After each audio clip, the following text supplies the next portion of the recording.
Welcome to Malpractice Podcast.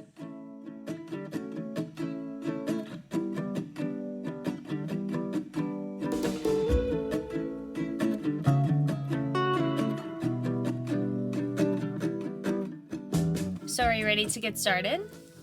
I am ready to get started. Season it's been 2. a while and we're back in action. Back at it. Round I'm 1 Syd. done. And I'm Jess. And we're introducing ourselves. Welcome to our new season. Yeah, of Malpractice Podcast. Oh, unplanned.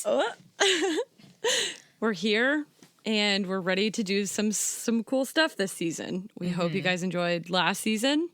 Yeah. If you haven't listened, you're rude. Go listen. Yeah, you would never start a show on season 2. What are you doing? That's the disrespect. Ludicrous. The disrespect. Who would do such a thing? Also, if you're starting shows on season 2, get your life together. This is not the show for you. Start at season 1. Start at season 1. How could you, honestly? Look at you. How have you been? How you doing? Good, yeah. Just twerking. That's just a fun way to say work. Just twerking away. Not really twerking. But it's a casual way. Yeah. It's like a steady twerk. A twerk. Just a daily twerk. The daily grind, really. You know. How are you? You're almost done being a student. Do you think about that? I'm trying to be done being a student, always. I was talking to my parents about this the other day, and I told my dad that something he told me I told him was the best advice he had ever given me. And he was like, no, the best advice I ever gave you was stay in school and don't do drugs. And I was like, yeah, except I took that really literally, and I stayed in school for 10 years. Also, and I wish you had been a little more explanatory with your advice. That's not the advice we're looking for. So if you're a parent and you're trying to find good advice for your kids, maybe say like stay in school, but for a reasonable amount of time. Or like, be reasonable. Like do what you want to do within the realms of reason. Exactly. Just be reasonable. Moderation is key to everything. Oh, wait, I was going to say this. You are a vaccinated bitch. I am vaccinated. For those of you who aren't from Texas, Texas just opened it up to teachers and educational faculty. And so because I work at a university and I teach classes, I got to get a vaccine. It was great. Got me some Pfizer. I'm on Team Pfizer. Team Pfizer. Honestly, I'll be on team fucking anything, to be honest. I literally didn't even ask before I went. They gave me the appointment, and someone asked me, like, oh, which one are you getting? And I was like, don't know, don't care, going. Do not care. Couldn't care less. Stab me in the arm. I don't care. Get vaccinated, my peeps. Do it. It's the best. We believe in science here. Yeah. And fingers crossed we can, like, start doing stuff again, like being humans. I feel like Eric and I have been watching, we just watched the movie, we watched the movie 28 Days Later, and then we watched the movie 28 Weeks Later, and watching it during a pandemic, I don't recommend it. Why? It was like a whole existential crisis. I was like, they're in quarantine, we're in quarantine. I hated it. No, I like it. It's a really good movie, but also pandemic movies during a pandemic is not a vibe.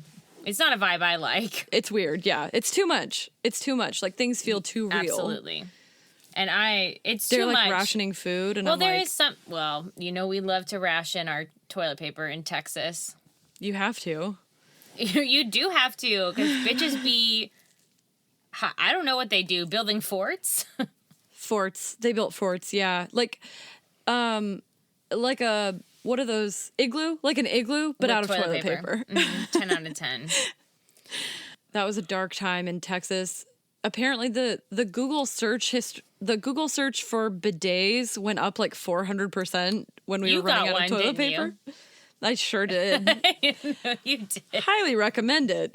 In the same way I recommend getting vaccinated, I recommend you get a bidet because it is on point. Ew. But maybe. Fantastic. Fuck it, whatever. It's a treat. So you're watching scary pandemic movies. I'm watching Married at First Sight. Mm-hmm. And that... A different type of scary. That is... I love this show. And you know what? Michelle was like, man, fuck this show. You know what she loves now? Married at First Sight. She's Married at First Sight. all into it, yeah. Looks them up on Instagram, sees if they're still together. What is the... Spoiler alert. What is the percentage breakdown of how many are still together and how many are not? I'm just curious. I don't fucking know. Are they mostly still together? I want to say it's like 50-50. Okay. Well, to be there's fair, like some people I feel like that's the average rate anyway. Marriage, yeah. There's some people, like, I remember watching this one season and this girl and this guy were matched and, like, at their wedding everything was cool. And then he, like, gets home and, like, fucking pieces out. Like, what do you mean? Like, he, like, does not come home at nights. Oh. And then people tell the girl that he's, like, out talking to girls, going home with girls. Well, I've only been got a married. divorce. Duh. I've only been married for 3 years, but just some advice for me. I don't think that's how you do it. That's not how you do it, my dog. I think at was that like, point, you're a dick. And then he tried to lie about it to, like, the therapists and stuff on the show, and they were like, well, we have video. Like, it is a show. We took a video, actually. You may or may not have seen the cameras. You were there. You signed a release.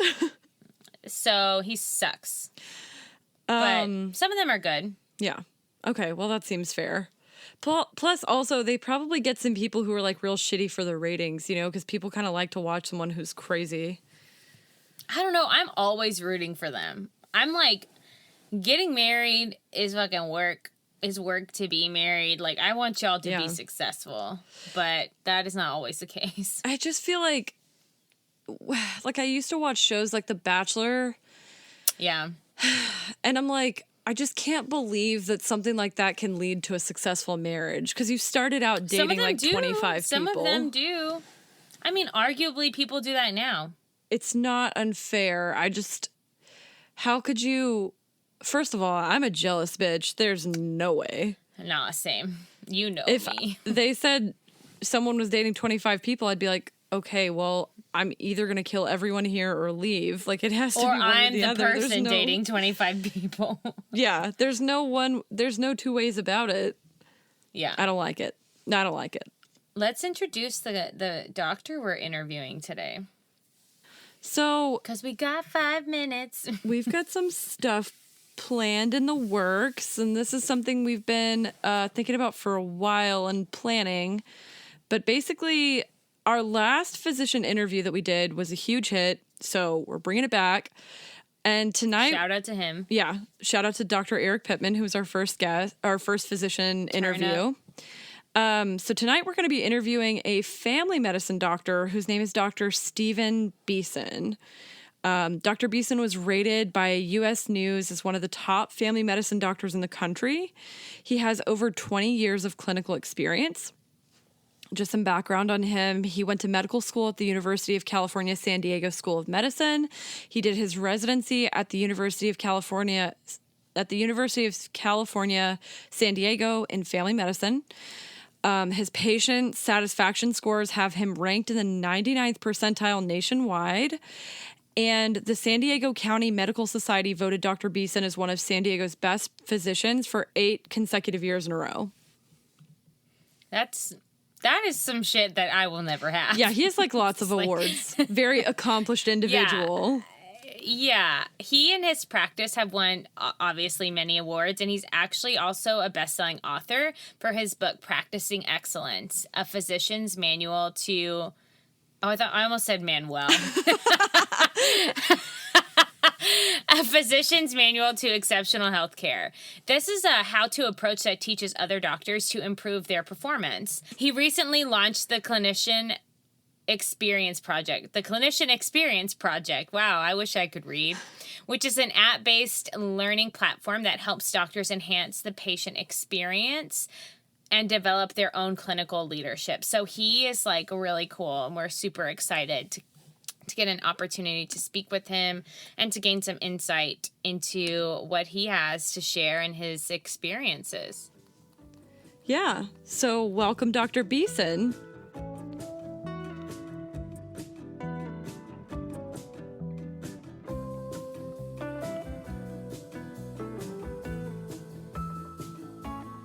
So, to kind of kick us off, would you tell us and our listeners a little bit about yourself and what made you choose medicine as a career? Well, I got to tell you, it was not my plan. When I was in high school, actually, when I was in middle school, I wanted to be an architect. And I had a horrible drafting teacher that said I had no talent. And Harsh. anyway, yeah. So I actually switched to music at that point in the beginning of high school. And all throughout high school, I wanted to be a brass player. And in fact, I often skipped classes to practice. And I actually dropped out of the marching band so I could practice more. And I had a great affinity for it. I was pretty good. And I finished high school and I had a gig here in San Diego. And I played third trumpet in a orchestra. I had to sight read the charts. And there's a guy playing lead trumpet next to me that was so good that I just wanted to put my horn down and walk away with my tail between my legs. And he was like 3 years older than I was, and he was better than I could be in a lifetime. And he was making like $25 a night. And I said, I got to do something easier. So I decided at that point, after spending some time with my uncle, who's a neurologist, that I wanted to become a physician. And it was interesting. I had a dinner with him one night. This is just after I finished high school, and at the old spaghetti factory. I don't know if you have this where you are, but anyway, we had dinner together, and he told me about the day in the life of a physician. And it sounded so amazing. I mean, you collect this constellation of symptoms and you create a differential list of possibilities. Then you test against it to find the root cause of symptoms. Then you issue a treatment plan and they get better. I mean, what kind of life is that? I mean, it was, and it really sounded amazing. Yeah. So I just pivoted at that point, really from that point forward, to say, I'm going to go to medical school. And then, but that, saying that and doing that are two different things. And so I had to work very, very hard as an undergraduate, and getting into medical school is brutally difficult. Yeah. And you can't really get many B's at all. Yeah. And if you get a C, it's like, my God, my life is over. Oh, wow. And so you live with this incredible, pressure mentality that I think is as brutal in undergrad as at any other time. And then just went through undergraduate and then took the MCATs and applied to medical school. I went to undergraduate medical school and residency at University of California, San Diego, where I am now. And so San Diego is a tough place to leave. So I believe that. That's really where my journey began. So it was at the old spaghetti factory. Did you ever go back to your old drafting teacher and be like, ha? No, he was not a good health. He had I'm not going to mention his name but he had no thumb. And I don't know what the story was behind the no thumb, but he was just a very angry man. Yeah. And he taught me a dark lesson, that what you say to people and how you position it can impact them forever. Yeah, absolutely. Yeah, you can lift people or you can smash them. Yep. And so anyway, that drafting teacher that will remain nameless had an impact on me. He knows who he is. Yeah. Yeah, he knows who he is. I'm sure he's dead by now. I'm sure of it. So what made you choose family medicine specifically? I chose family medicine because I wanted to be the front end of the diagnosis. And, patients coming in and being able to find the initial cause of symptoms was really what I loved. And I loved the variability that we had. It could be everything from adolescent counseling to asthma flares to congestive heart failure to type 1 diabetes to depression, mental health, to musculoskeletal medicine and rotator cuff tendonitis to radicular low back pain to migraine headaches. And just that diversity of what you get to see was really fun. And I found that to be, really interesting just from a clinical standpoint, but I love to have the longitudinal relationships. They were immensely meaningful for me. Mm-hmm. And we find that managing medical conditions is interesting and challenging, but the joy of medicine comes from the people behind the diagnosis, and primary care offered that to me. Even though I found that out later in my life, I didn't know that going in. I just said I want to be able to see lots of different conditions. But I found out later in my life that what the things are that really drive clinician wellness.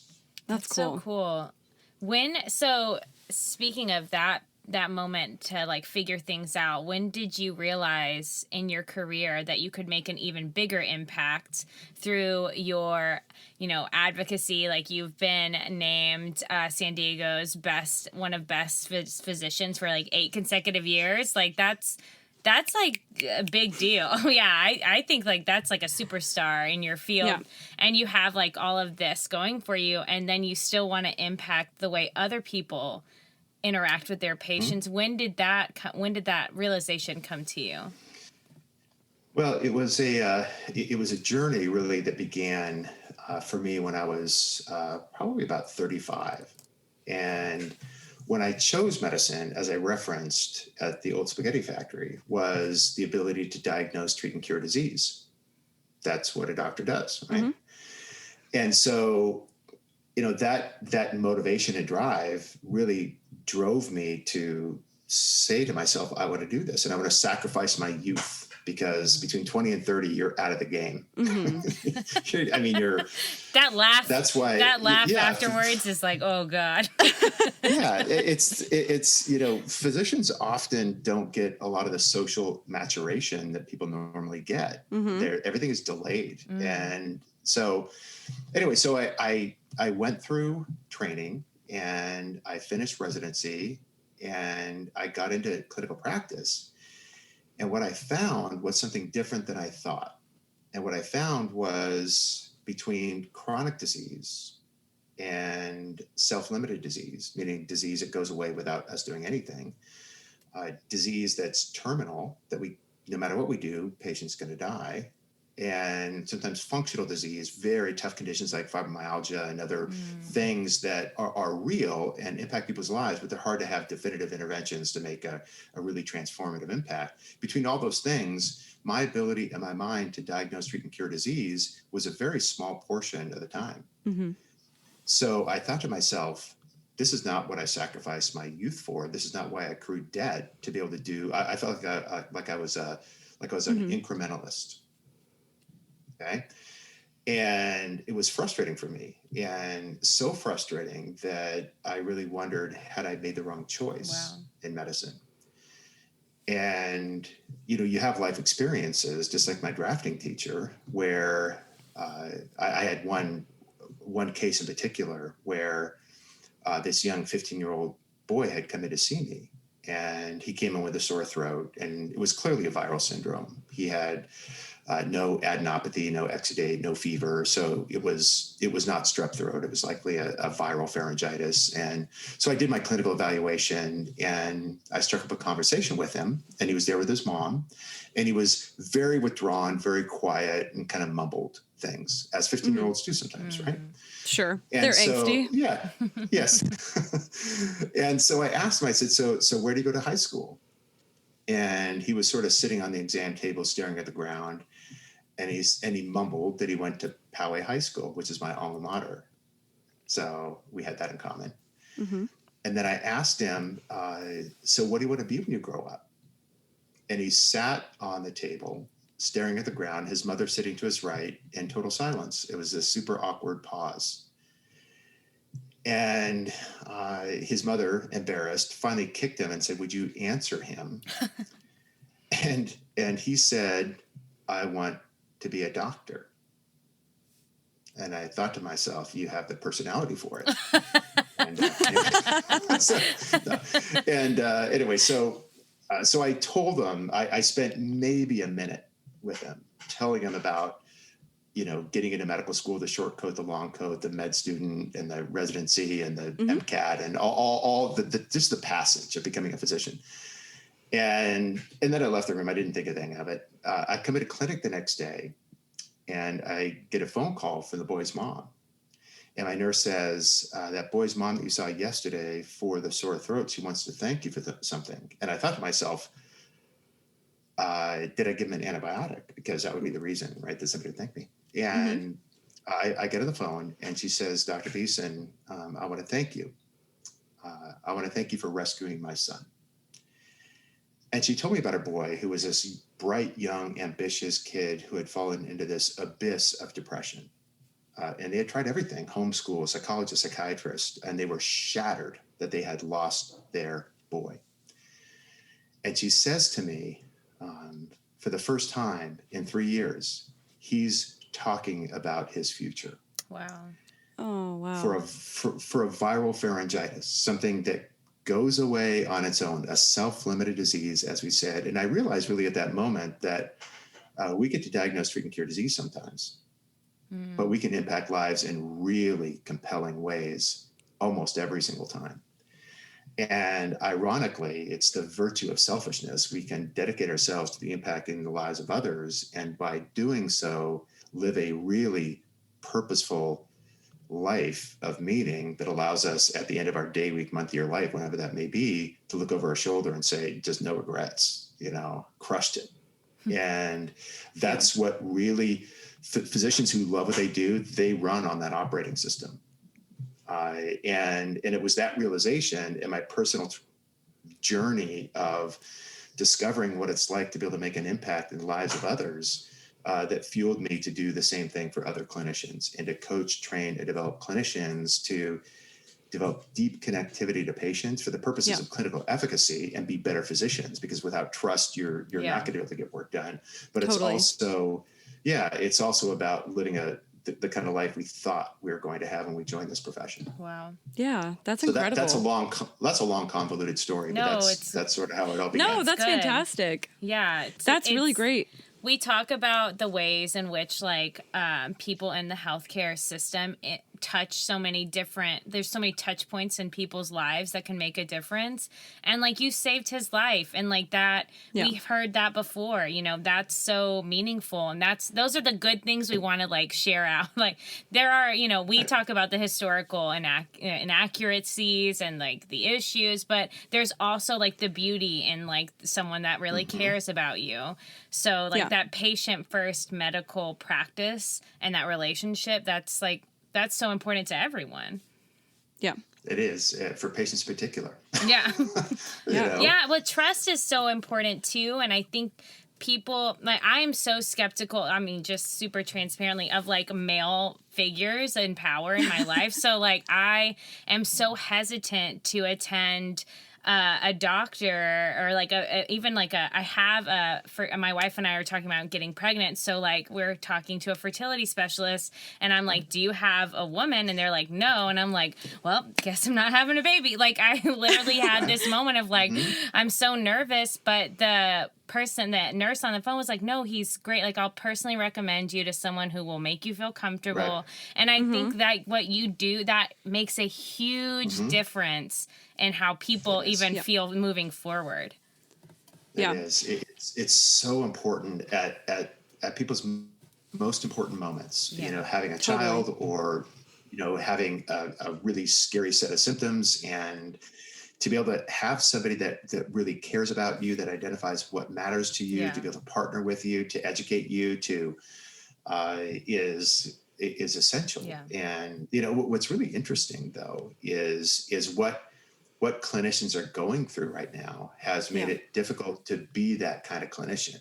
And with the pandemic of burnout, which is the other pandemic, so if you see grumpy, sad, cynical clinicians, it's not their fault. They'll just look like everybody else at this point. Everyone's we're all grumpy and sad.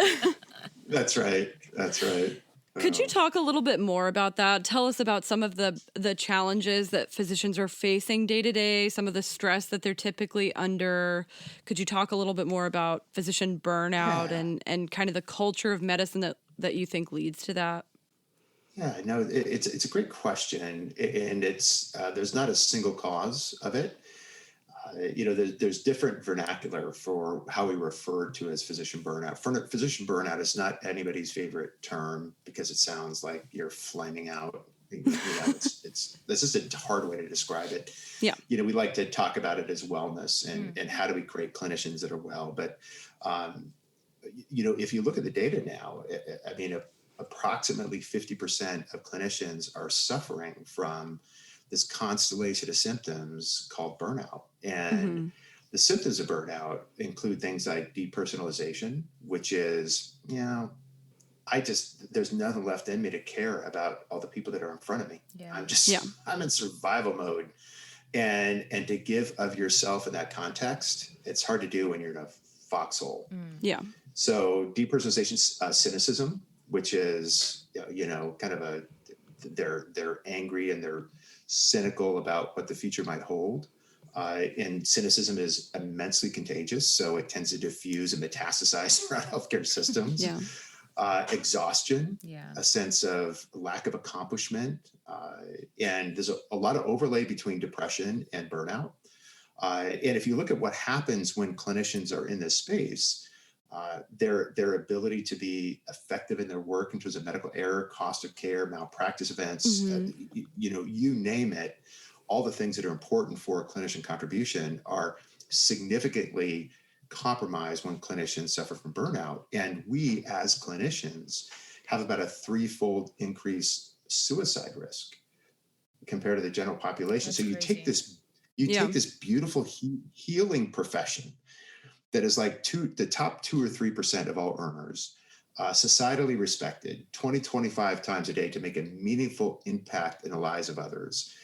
And, the mastery scientific endeavor of diagnosing and treating conditions. I mean, we look pretty good on paper, Yeah. And then we take this incredible experience that has been the ultimate and delayed gratification of sacrificing youth and accruing debt. And we get to it and half of us say, this sucks. Yeah. And all the implications of what clinicians are like for their teammates, for their patients, when they're suffering from that. So, and the cause of it, there is no singular cause, but I mean, if you look at things like administrative burden, high degrees of clerical work,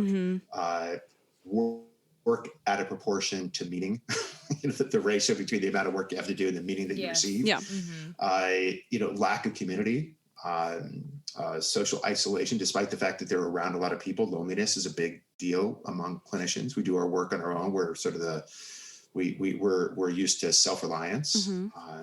Wow. And so the electronic health record has amplified that a little bit. So there's a variety of circumstances that many clinicians are against right now.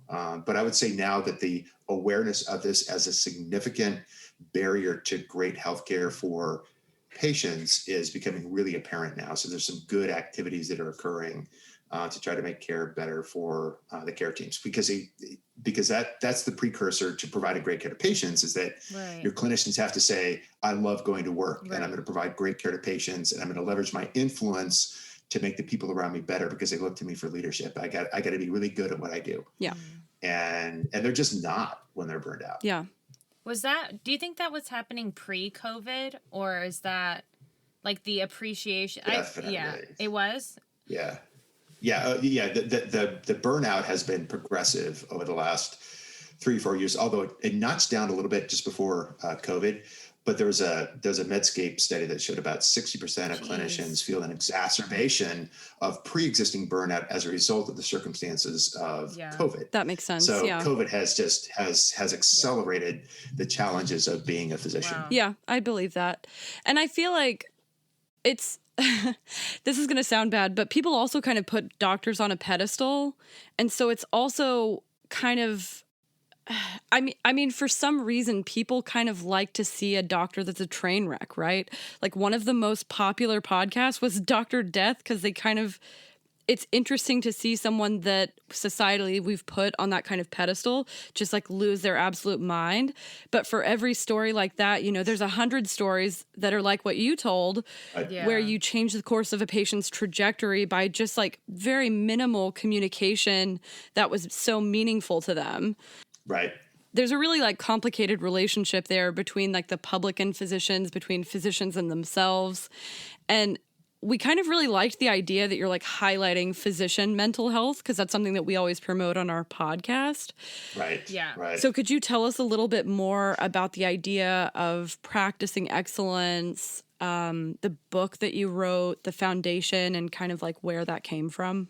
Yeah, yeah. So I was tasked by the medical group where I was here in San Diego to coach, train, and develop clinicians back in 2001, and I had no freaking idea how to do that. I mean, there was no manual how to coach doctors at that time. So, and I barely had my own stuff together. I didn't, and I began asking patients, how do you define a great doctor?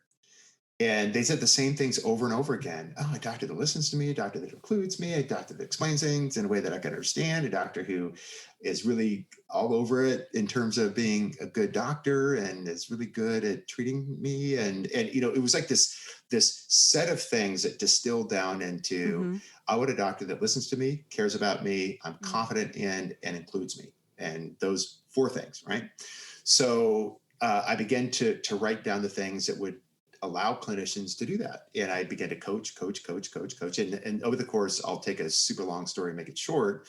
Over the course of 8 years, we went from sort of bottom decile to top decile as a large integrated healthcare delivery system, and had a lot of success. And so I began to write down the things that were working. So I wrote the book, Practicing Excellence, A Physician's Manual to Exceptional Healthcare. Then I wrote another book called Engaging Physicians, A Manual to Physician Partnership, on how leaders can engage physicians.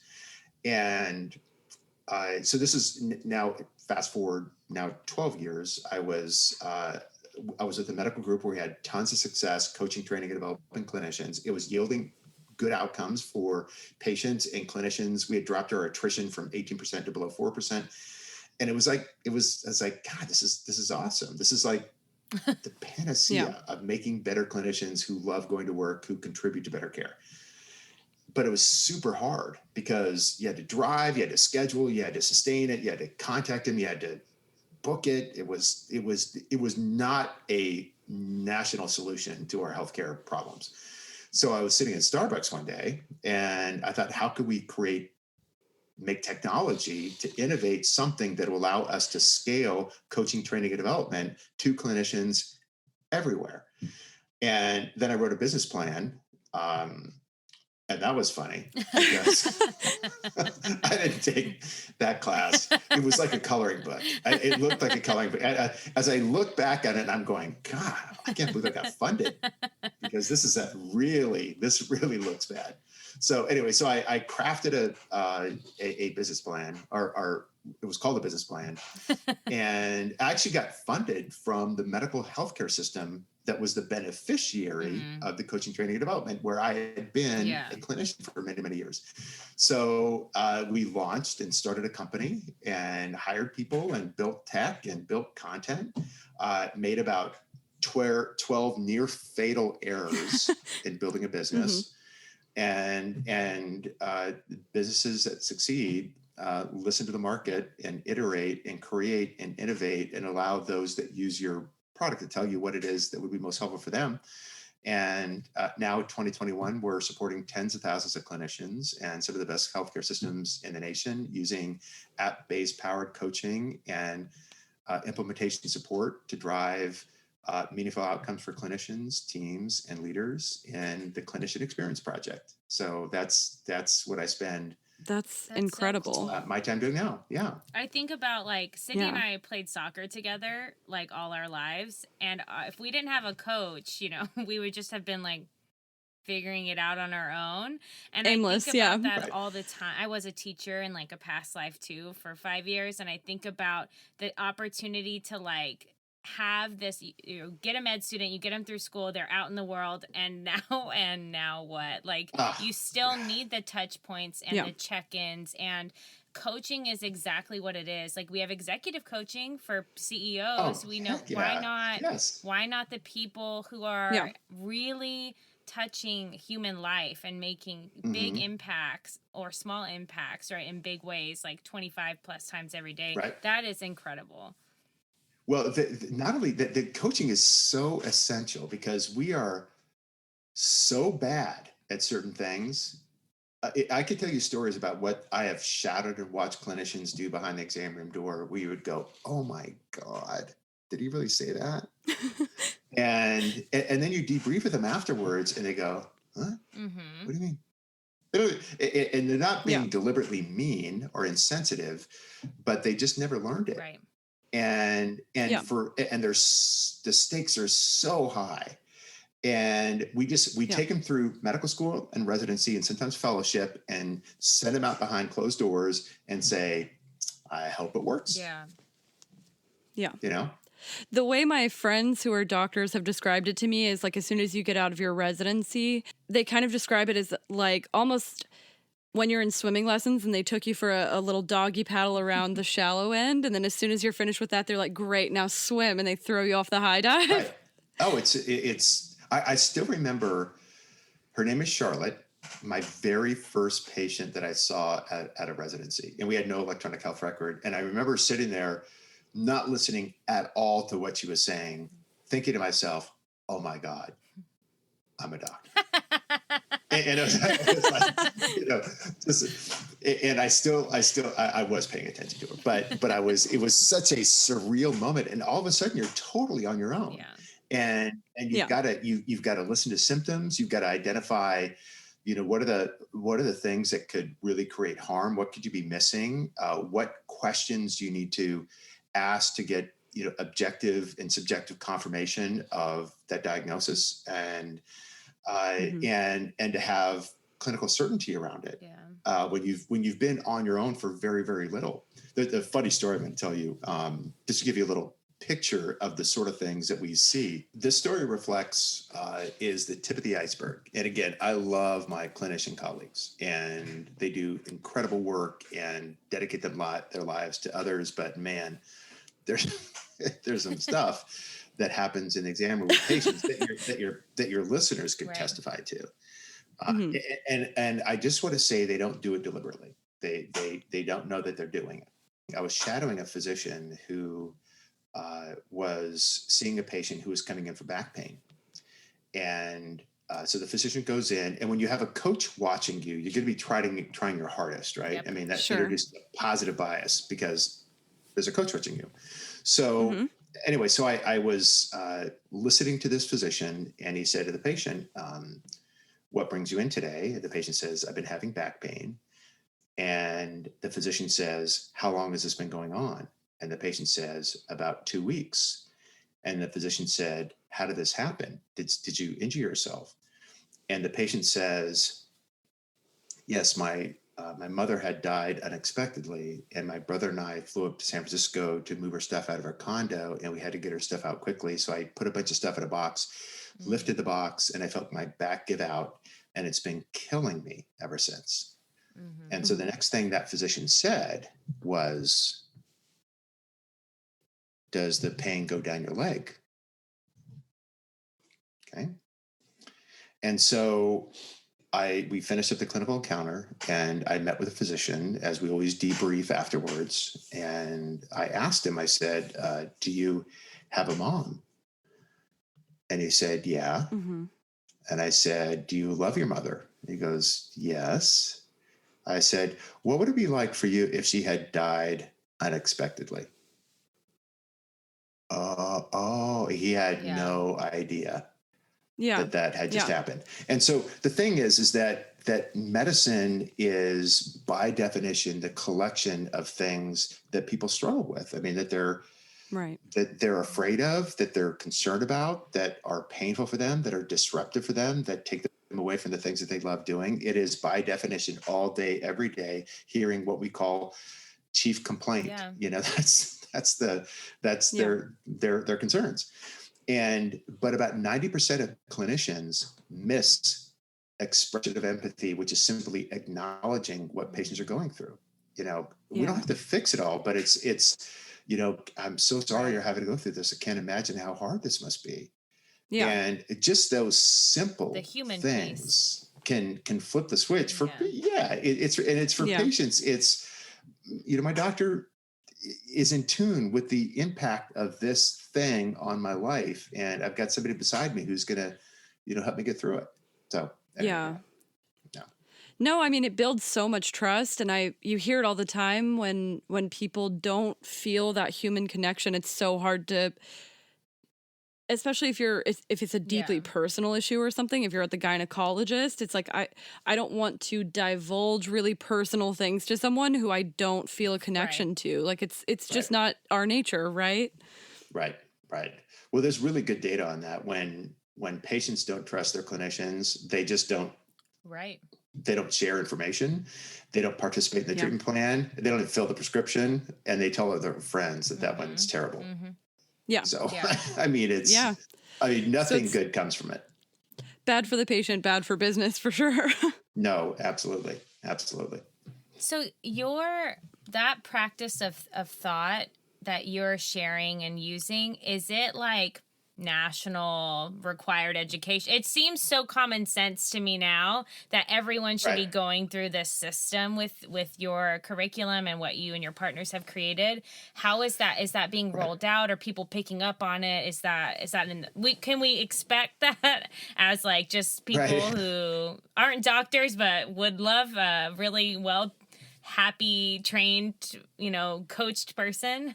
Yes, no, it's a great question. The competencies required for residency accreditation require that they learn these things, but knowing things and doing things is a chasm. Yeah. There's no physician on a multiple choice test saying the expression of empathy is important for the patient-doctor relationship. I mean, who doesn't know that, right? Mm-hmm. But it's not what you know, it's what you practice. And so just because they have heard about it, they've gone to a lecture on it, they've seen a YouTube video on it, or they've heard a professor or one of their attendings tell them to do it, doesn't mean that they're doing it with each and every patient. And so, we want to make a dent in healthcare. And we think that healthcare for patients should be patients talking about their clinician at the dinner table with their family, significant other at night and saying, gosh, our doctor is just the best. I feel so good, so safe, and so well cared for and looked out for that I've always got somebody to turn to. I mean, that's what a healer should be for a patient. Yeah. And physicians should, throughout their professional walk, say, man, I am so proud of who I am for the patients and the difference that we're making and the kind of outcomes that we're getting. This is exactly what I thought it would be. And the two are the same, actually. And clinical excellence is your ability to diagnose and treat and cure disease is immensely important too, because if you're really amazing with patients in terms of your ability to communicate, but you're a clinical hack, then that's a charlatan, right? I mean, you got to have clinical excellence, but you've got to have the ability to establish rapport with patients and connection and trust with patients. And so as we roll this out, the idea was, how do we create things that allow clinicians to learn and try skills that allow them to see immediate benefit? Because what we find is that when you coach a clinician, they have to try something that's super quick and specific, because most of our coaching is 2 or 3 minutes a week, because they don't have time to go to the bathroom, let alone go to a classroom and listen to a lecture, right? So it's what we call microlearning, tiny little pieces of information, and they consume it, and it drips to their app on a weekly basis. And they're challenged to take it into the exam room for their next patient. And what we want them to do is experience doing something for a patient that gives them the affirmation that this is worthwhile doing. To give an example would be, ask the patient, when you see the patient, what about all that you're going through right now worries you the most? And then clinicians will come out and go, oh my God, I was worried about this. They were worried about something totally different. So they go, that thing that I just learned, I'm going to keep doing because it was helpful for me and how I interact with the patient. And then a lot of physicians will stand up during the family medicine meeting or the internal medicine meeting and say, I got a game changer. And they get up and they tell their story about, I learned this thing and it made a huge difference for me. And then they create this contagion of learning. Yeah. And so when we work with organizations, we have everybody learning the same things at the same time to create that exchange of ideas, exchange of stories. And eventually clinicians say, I'm just going to ask patients what they want to achieve. I'm going to ask patient what matters most to them. I'm going to listen to patients without interrupting. I'm going to look at them instead of the computer. I'm going to do all the things that make for better connectivity. But it takes time. Yeah. Reps. Yeah. So. And when they do that, you say, done, check. Check. No, you got it. Smiley face for you. Yeah. It's so hard because it sounds like what you're trying to create really is like well-rounded people who are genuinely empathetic and genuinely like good at communicating. I'm a third year neuroscience PhD student, and I kind of empathize with what you were saying, where you were like, it feels like your youth is being stolen. And also I think that the sciences in general kind of draw a type of person that is not always the most compassionate, not always the most empathetic type of person. And so I think you're doing a really cool thing of like kind of combating that, but also it's so mutually beneficial for the doctor because they can get information that way that actually helps them make a diagnosis, right? Yeah. Right. Absolutely. The patient feels more heard. There's no doubt. Yeah. Yep. Yeah. And if you start losing patients because patients walk out, they just won't. I mean, the rise of the power of patients now is they'll just bail. I'm going to say, you suck. I'm not coming back. Yeah. And that's just, those are market forces that are in play now. Yeah, definitely. So, speaking of patients, if a patient feels the need to advocate for themselves in a interaction with a physician, what advice would you give them? How should they start that, or what angle do they take if they feel like they're not being heard? So there should be, with the right clinician, there should be no moment in which they feel like they're getting blown off. Yeah. Because you're not like, I mean, I don't want to be all fixed mindset, but you're not likely going to fix that one. And you should look for a different physician. If you feel like whenever I go in there, I feel like I'm apologizing for being there, that he just or she just doesn't seem to really connect, doesn't remember what we worked on last time, never asked me about anything except for my symptoms. Everything's a closed-ended question. Mm-hmm.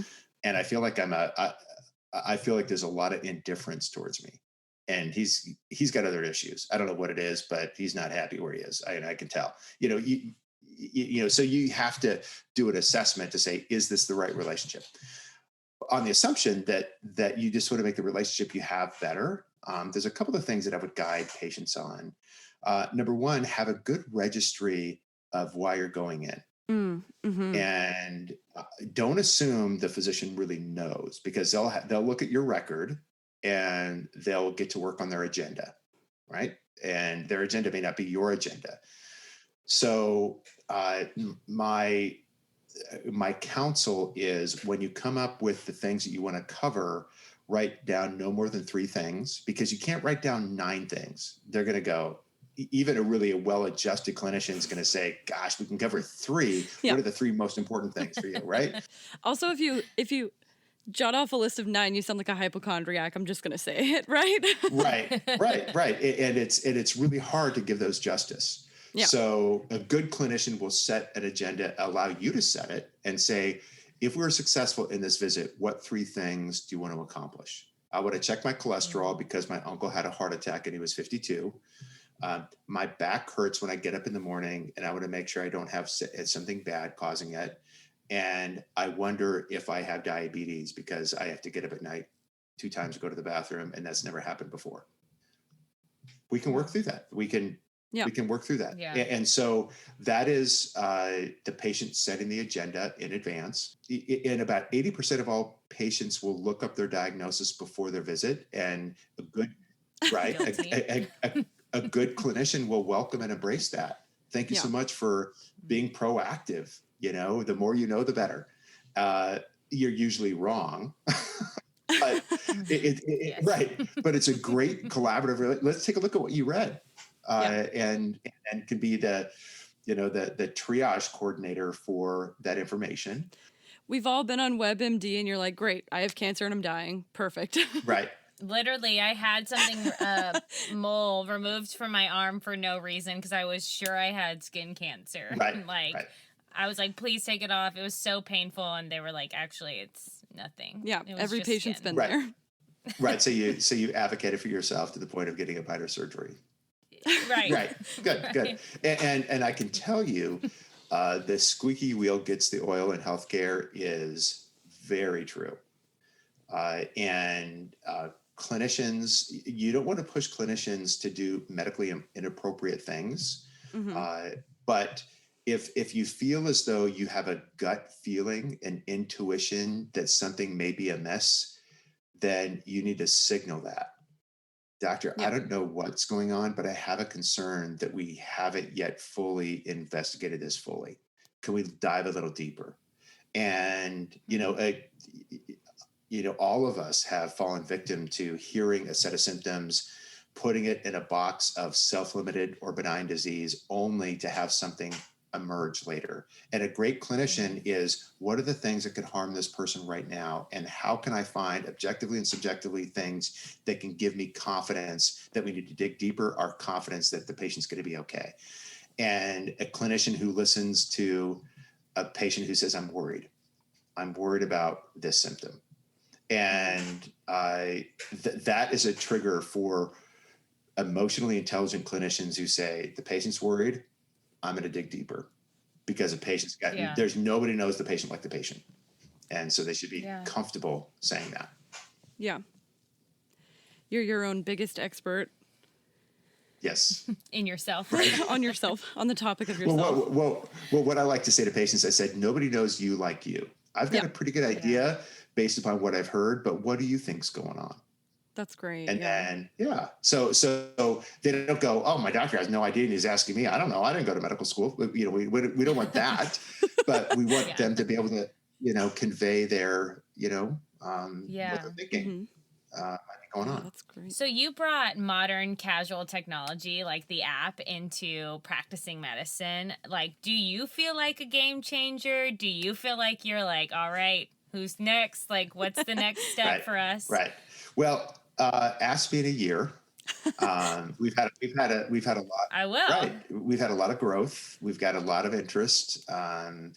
And I think that when we're servicing 250,000 clinicians and we've got tons of case studies and published efficacy, and then we'll continue to work harder to make it a bigger, broader impact. But doing things to make healthcare better for clinicians, teams, leaders, and patients is just it's a good life. It's hard as hell. I mean, it's really hard.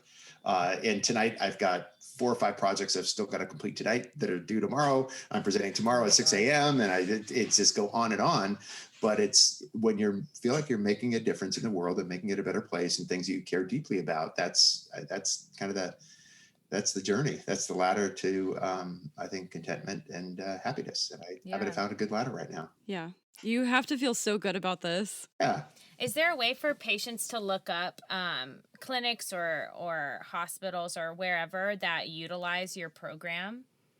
That's a great question. That's a great question. Because I would like to know if it's here, and it's probably I know. So we're looking at setting criteria for certification for organizations. We're not quite there yet. We're still pretty new, but I think that there's a lot of data available to look up clinicians. It's not always great data. Mm-hmm. But you can, about 85% of patients will look up their physician before they go to see. Have you not? Yeah. I mean, it's like you read all the comments and as I should. As you should. I mean, it's the empowered patient. So not yet, but in due time. All right. We'll wait. We'll do an update on that for our listeners when it happens. Podcast part 2. For our listeners, absolutely. If you could, I guess, give any advice to your earlier self, what do you think that advice would be? My advice to myself would have been chill. I needed to hear that too. Because seriously, I remember, no, seriously, I was taking organic chemistry lab as an undergraduate. Ew. And I was supposed to isolate limonene, which is the fragrant portion of an orange peel. And after a 2-week laboratory, I put it in an NMR machine, and I found out that I had water. And the postdoc said to me, you have water and not limonene. And I thought to myself, that's it. My life as I knew it is now over. And I was literally, and life is full of disappointments and failures, and none of them are fatal. And the brain is wired to extrapolate the worst frickin' possible thing that could happen to you, and it ruminates in your brain again and again and again. And so if I could tell my younger self to chill, if something doesn't go well, it's okay. You learn from it, and you've had lots of successes, and make yourself better from it, and get up and learn and carry on. And the other thing is stop caring what people think about you, and just figure out who you are and be that person. They're going to love you or not. And that's just the way life is. You're not going to make everybody happy. That's great advice for everyone. That is. Yeah. So, can you tell us about a time when you feel like you really went above and beyond, and you got to kind of help a patient in a really maybe a unique way, or in a way that ended much better than calling you and screaming at you on the phone?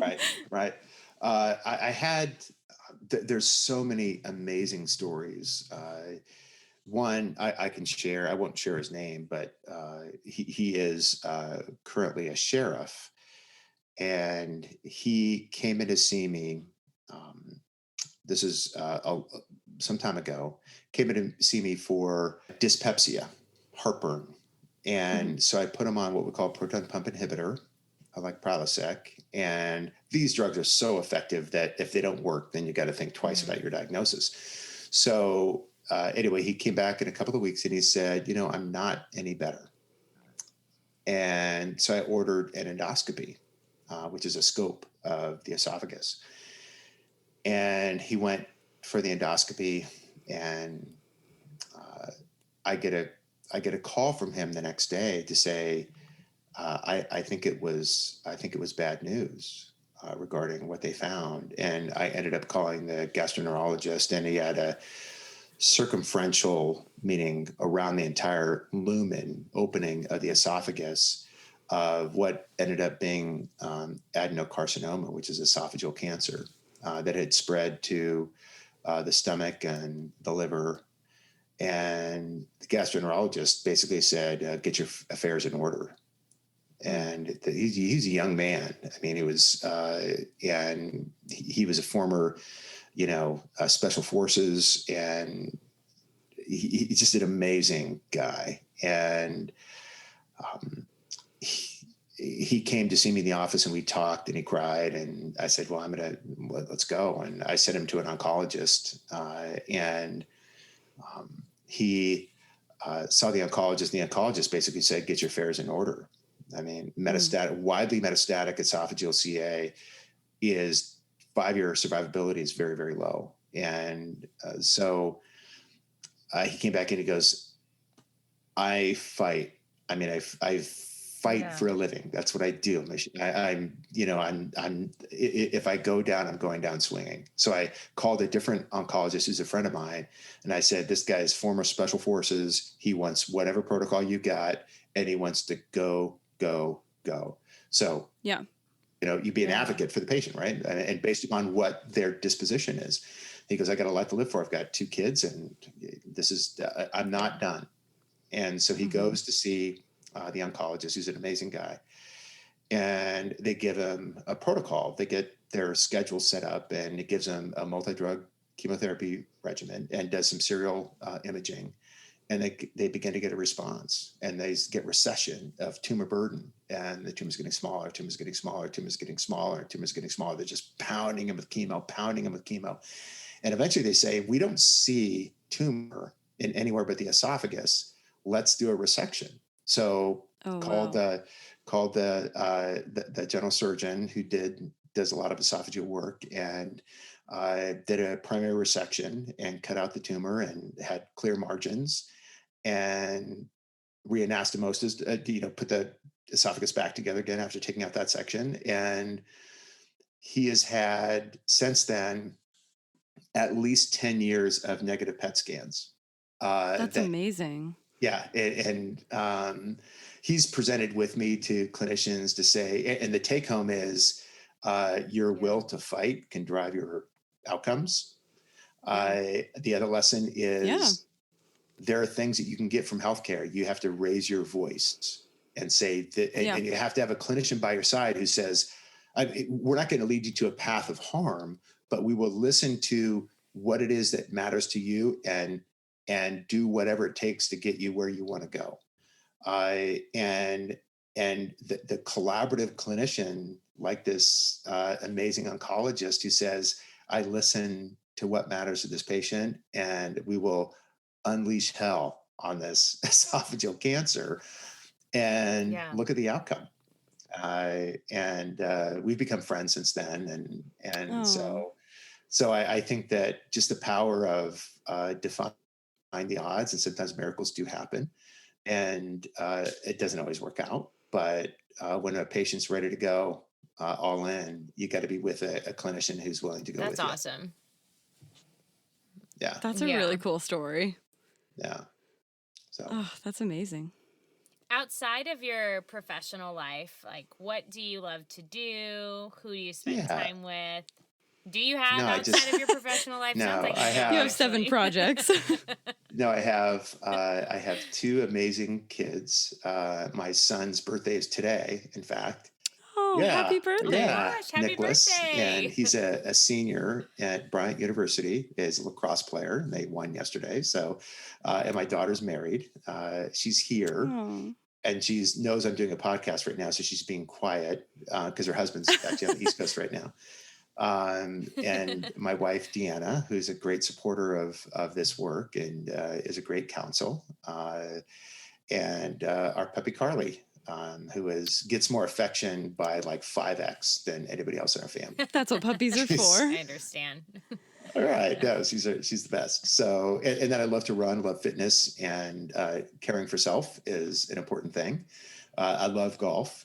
And I was going to go hit golf balls until I had to do this podcast. So I'm a little irritated about you. Well, you're not alone, I promise you. I don't know who's with you, but they're there. There's a bunch of people in that We're camp. so sorry for pushing back your tea time. I know. Well, no, it's not really the golf. It's the camaraderie that occurs from that sport. Yeah. Well, thank you so much for your time. This has been truly like one of the more positive podcasts we've had, episodes, because there's so much actionable, solution-driven things that can be done to make a difference. And I love, City and I talk about this all the time. So this has been really a great way. We're going to start our season 2 off with this episode. Awesome. So we're super excited, and we'll check in. Maybe we can get an update in a year about how it's going. We would love that. Yeah, please keep us posted. That sounds great. I would love to. Sydney and Jess, it was great to meet you guys. You guys are doing good work. And thanks. Thank you. Thanks so much for being here. So much. Go hit some golf balls and finish up your project. Right. Exactly.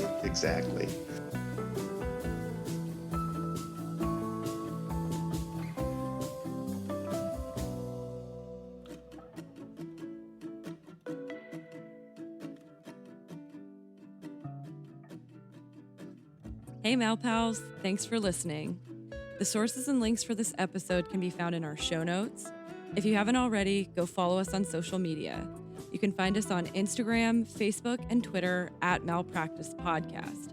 You can also send topic suggestions, questions, or concerns to our email, malpracticepodcast@gmail.com. You can also check out our Patreon for insider extras, behind-the-scenes looks, bloopers, and more. And just as a reminder, if you like what you're hearing, you should definitely subscribe, rate, and review us on Apple Podcasts, Spotify, Stitcher, or wherever you like to listen. And don't forget, malpractice makes perfect.